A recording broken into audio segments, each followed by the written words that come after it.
ანასაც და ტყუპებსაც აქვთ გამოსაშვები, ერთი ასრულებს დაწყებით კლასს, მეორე და მესამე ასრულებს ბაღს. ოღონდ ამ გამოსაშვებთან დაკავშირებით რა ხდება? იცით, თქვენთან არ ვიცი როგორ ხდება. დარწმუნებული ვარ, თქვენც ჩემსავით სერიოზული გაწამაწია გაქვთ, მაგრამ ჩვენ შემთხვევაში ყოველგვარი თანხის აკრებას, რაღაც ისეთ გრანდიოზულ გეგმებს მართლახმალ აღმოღებული ეწინააღმდეგებიან ჩვენი პედაგოგები და დირექტორებიც.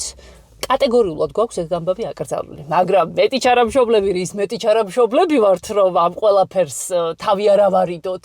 ჩემს თავზეც ვამბობ, მარტო სხვაზე არა.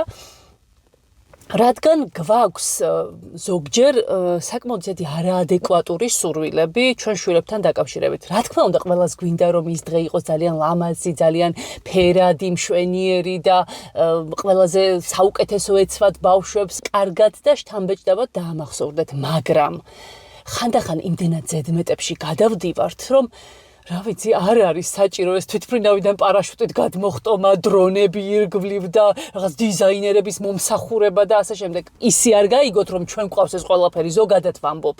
ძალიან ისე მარტივად შეიძლება აღნიშნოთ ეს ყველაფერი ისე, რომ მშობელსაც ჯიბი არ ჩამოეხეს და ბავშვებმაც შეირგონ ეს დღე.